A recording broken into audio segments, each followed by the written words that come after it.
विधानसभा शून्यकाल उठिला आलू संकट प्रसंग। राज्य सरकार उपरे बर्षिले विरोधी दल मुख्य सचेतक प्रमिला मल्लिक कहते केउठु जोगाण मंत्री 30 टंकार आलू किणिले से ठिकना दिंतु। आलू केउ ट्रेन रे आसुची तार उत्तर रखंतु। से गाड़ीर इंजिन कौन टाणु नाही कि बोली प्रश्न करिसेंती प्रमिला। आलू प्रसंग रे जोगाण मंत्री गृह रे उत्तर रखंतु। उत्तर प्रदेश रो जो आलू आसुची सेथिरे गोटे पैकेट 8 किलो पचा आलू आसुची। आलू पाई लोके हंतसंत हेउछंती। राज्य सरकार काहा सह आलोचना करूछंती ताहा कुहंतु।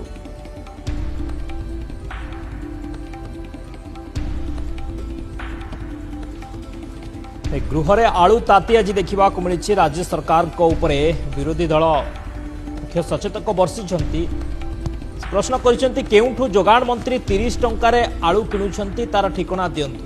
आलू केउ ट्रेन रे आसुची तार उत्तर रखंतु। आलू प्रसंग रे जोगाण मंत्री गृह रे उत्तर रखंतु बोली दाबी करिछि बीजेडी। आलू पाई लोके हंतसंत हेउछंती। आलू दाम अहेतुक भाव में वृद्धि पाउछि। आलू मिलुनी जहाकु नै आज शून्य काल रे आलू संकट प्रसंग आलू ताती देखा मिली। विधानसभा रे राज्य सरकार को उपरे विरोधी दल मुख्य सचेतक प्रमिला मल्लिक बर्षिंट से प्रश्न कर जोगाण मंत्री केउठु आलू आणुछंती 30 टंकार तार ठिकना दिंतु एवं आलू केउ ट्रेन ने उत्तर प्रदेश रो आसुछि तार मध्य उत्तर रखंतु जोगाण मंत्री।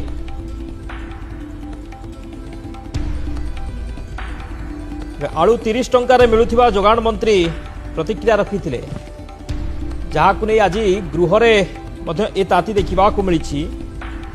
विरोधी दल बीजेडी पक्षर प्रश्न कर कोठी आलू 30 टंकार मिलूँ। जोगाण मंत्री कोठू 30 टंकार आलू किणिले तार ठिकना दिंतु एवं जो ट्रेन रे आलू उत्तर प्रदेश रू आसवा कथा कहउछंती जोगाण मंत्री को ट्रेन रे आसुची केबे आसीबो तार सविशेष उत्तर रखंतु बोली दाबी करिछि बिजू जनता दल। चिन्मय महापात्र अछंती भुवनेश्वर रिपोर्टर हम सहित अधिक आलोचना करबा। चिन्मय, विधानसभा रे आज आलू ताती देखा मिली एवं मंत्री बयान दौरान आलू 30 टंकार मिलूँ। उत्तर प्रदेश रू आलू आसुची ट्रेन रे आलू आसुची एभली बयान दौरान किंतु एपटे आलू संकट देखा मिलूँ। आलू किलो 40-50 टंकार बिक्री होउची।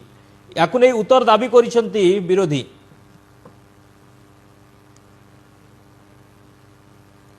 देखु जे देखिए जो कथा विजु जनता दल आरंभ कहला जे आमे सशक्त विरोधी दल भाव में लोकों स्वर को विधानसभा उठेबू। आज जिते लोक मैंने आलू पाई हंतसंत होउछि पूरा ओडिशा एवं जो भाया भाव में 4 मास धरिकी दरदाम नियंत्रण बाहर को जाइछि। विशेषकर आलू को देखिए लोक पाऊना एवं जोगाण मंत्री जो भाया भाव में बेफिकर मंतव्य दौरान बारंबार गणमाध्यम जे आलू ट्रेन रे आसुची आलू संकट नाही 30 टंकार आलू मिलूची से कथा को लेकिन आज शून्य काल रे बीजेडी देखिए विरोधी दल मुख्य सचेतक प्रमिला मल्लिक सीधासलख मंत्री उपस्थित थे प्रश्न करते जे आलू संकट रे लोक मैंने हंतसंत होउचंती आपण जो कहउचंती 30 टंकार आलू किणुचंती से तार ठिकनाटा टिके गृह को जणांतु एवं लोक मैंने जो हैरान होउचंती सेतबेले आपण जो बेफिकर बयान दउचंती काहेकि दउचंती काहेकि आलू संकट को आपण दूर करनांती काहेकि मुख्यमंत्री एतिरे हस्तक्षेप करनांती एवं जो 300 ट्रक आलू आसीची बोली आपण कहउचन उत्तर प्रदेश रु सेतिरे प्रति बस्तारे जदि देखिबे 8 ରୁ 10 किलो पचा आलू आसुची एवं लोक उत्तर प्रदेश आलू स्वाद मध्य नाही कहीं समस्यार समाधान करना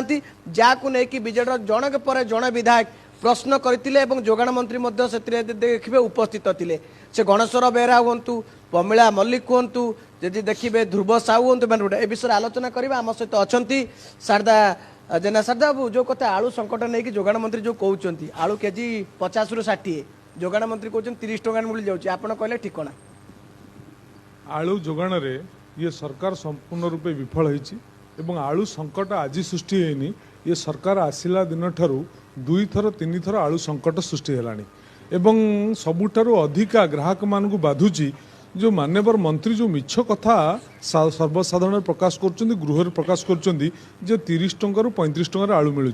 वास्तव में आलूर किलो मार्केट रे बर्तमान 50 टंका 60 टंकार बिक्री होउछि। सबुठारु बड़ कथा होउछि आपण देखिथिबे गत थर आलू संकट समय जोगाण मंत्री कहले जे आमे उत्तर प्रदेश रु ट्रेन रे आलू मगैछु किंतु ट्रेन रे आलू एपर्यंत ओडिशा रे पहुंची पारला नाही एवं जहाँ पहुंचला ता अधे पचिगला जोटा कि व्यवसायी मानक क्षतिग्रस्त करिछि एवं व्यवसायी मानकर भार ଗ୍ରାହକ ମାନଙ୍କ ଉପରେ ପଡୁଛି।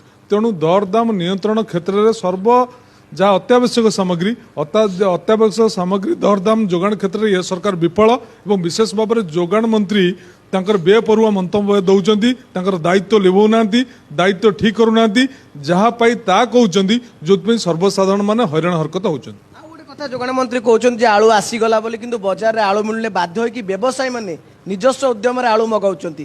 ଆପଣ ସେଥିପାଇଁ ଗୃହରେ ମୁଖ୍ୟମନ୍ତ୍ରୀଙ୍କ ଦାବି ହସ୍ତକ୍ଷେପ ଲୋଡୁଛନ୍ତି ମଧ୍ୟ। ଆରେ ଭାଇ, ଆପଣ କଣ ବୁଝିପାରୁନାହାନ୍ତି? ଏ 5 ମାସ ପରେ ଗୋଟେ ସରକାର ଥିଲା ଭଳିଆ ଲାଗୁଛି, ସରକାର କିଛି କଣ୍ଟ୍ରୋଲ କରୁଛି। କଣ ଆପଣ ଦେଖନ୍ତୁ, ଆଳୁ ଠାରୁ ଆରମ୍ଭ କରି ସମସ୍ତ କାର୍ଯ୍ୟକ୍ରମରେ ଏ ସରକାର ଗୋଟେ ବେଫିକର ଭାବରେ ଚାଲିଛି। ଏପର୍ଯ୍ୟନ୍ତ ସଠିକ ଢଙ୍ଗରେ ଚାଲୁନାହାନ୍ତି, ଲୋକଙ୍କର ସ୍ୱାର୍ଥକୁ ଗୁରୁତ୍ୱ ଦେଉନାହାନ୍ତି, ବରଂ ପ୍ରକାରାନ୍ତରେ ବ୍ୟବସାୟୀ ମାନେ କେମିତି ଅଧିକା ଉପକୃତ ହେବେ, କୃତ୍ରିମ ଅଭାବ ସୃଷ୍ଟି ହେବ, ସାଧାରଣ ଖାଉଟି କେମିତି ହଇରାଣ ହେବେ, ଇଏ ସରକାର ତ ମୁଁ ଭାବୁଛି ଇନଡାଇରେକ୍ଟଲି ଚକ୍ରାନ୍ତ କରୁଛି। କାରଣ ଇଏ ସରକାରର ଇତିହାସ ଅଛି, ଇଏ ହେଉଛି ଗୋଟେ ବେପାରୀ ଦଳ। ଆପଣ ଜାଣିଥିବେ ଯେ ଓଡ଼ିଶାରେ ଆଳୁ ଦରକାର 40,000 ରୁ 4,500 ମେଟ୍ରିକ ଟନ୍, କିନ୍ତୁ ମାତ୍ର 300 ଟ୍ରକ୍ ଆଳୁ ମଗାଇଛି। ଭାବୁନାହାନ୍ତି ଜାଣି ଶୁଣିକି ସରକାର ଏ ଯେଉଁ ଆଳୁ ସଂକଟ ସୃଷ୍ଟି କରୁଛନ୍ତି ଏବଂ ଅଧିକ ଦରରେ ଯେମିତି ବିକ୍ରି ହେବ, କଳା ବଜାର ହେବ, ତାକୁ ପ୍ରୋତ୍ସାହନ କରୁଛନ୍ତି। ମୁଁ ତ ସେ କଥା କହୁଛି, ମୁଁ ତ ଆଶଙ୍କା ଅଛି ବର୍ତ୍ତମାନ ସରକାର କଳା ବଜାରକୁ ପ୍ରୋତ୍ସାହନ କରି ଲୋକଙ୍କ ଭିତରେ ଗୋଟେ ହାବା କ୍ରିଏଟ୍ କରୁଛନ୍ତି ଯେ ଆଳୁ ସଂକଟ ଏବଂ ଆଳୁ ଏଠି ବ୍ୟବସାୟୀ ମାନଙ୍କୁ ଉପକୃତ କରିବା ପାଇଁ ସାଧାରଣ ଖାଉଟିର ତଣ୍ଟି ଚିପୁଛନ୍ତି। ଦରଦାମ ପ୍ରତ୍ୟେକ କ୍ଷେତ୍ରରେ ଏ ସରକାର ଲୁଟିକିରି ନେଉଛି। ସରକାର ବାହାରକୁ ଦେଖାଉଛି ଯେ ଆମେ ଏତେ ଦଉଛୁ, ଅମକ ଦଉଛୁ, ସମକ ଦଉଛୁ, କିଛି ଦଉନାହାନ୍ତି। ଇନଡାଇରେକ୍ଟଲି ଲୋକଙ୍କ ଠାରୁ ବିଭିନ୍ନ ଦରଦାମ ବଢ଼େଇ ଲୋକଙ୍କ ଠାରୁ ଏ ସରକାରଟା ଟିକସ ଆକାରରେ ଶୋଷଣ କରୁଛି। ଶୁଣୁଥିଲେ ଯାହା କହୁଥିଲେ ବିଜେଡି ପକ୍ଷରୁ ଯେ ଯେଉଁ କଥା ବିଜେଡି ବାରମ୍ବାର କହିଛି, ଲୋକଙ୍କ କଥା ଆମେ ଉଠେଇବୁ। ଯେହେତୁ ଭାତ ଥାଳିରୁ ଆଳୁ ଉଭା ନେଇଛି, ଗରିବ ଲୋକଟିଏ, ଖଟିକିଆ ଲୋକଟିଏ ଆଳୁ ଚଟଣି ଭାତ ଖାଇକି ପଳାଏ, କିନ୍ତୁ ଆଳୁ ଯେହେତୁ ସରକାର ଯୋଗାଇ ଦେଉନାହାନ୍ତି, ବିଫଳ ହେଇଛନ୍ତି, ଯାହାକୁ ନେଇକି ବିଜେଡି ଅସନ୍ତୋଷ ପ୍ରକାଶ କରିଛି ଏବଂ ଯୋଗାଣ ମନ୍ତ୍ରୀଙ୍କୁ କରୁଛି ମୁଖ୍ୟମନ୍ତ୍ରୀ ତୁରନ୍ତ ହସ୍ତକ୍ଷେପ କରି କେମିତି ଆଳୁ ସଂକଟ ରାଜ୍ୟରେ ଦୂର ହେବ, ଲୋକଙ୍କୁ ସୁଲଭ ଦରରେ ରାଜ୍ୟରେ ଯେହେତୁ ଆଳୁ ସଂକଟ ବର୍ତ୍ତମାନ ଘନେଇଲାଣି ଏବଂ ଏ ନୂଆ କଥା ନୁହେଁ, ବାରंबार एभली संकट सृष्टि होची जेबेठु बीजेपी सरकार को आसिलाणी एवं विभागीय मंत्रींकर एभली बाहास्फोट को नेकी विरोधी तातीछंती एवं गृह रे मध्य प्रसंग को आज उठाइछंती। आपनक सविशेष सूचना पाई धन्यवाद।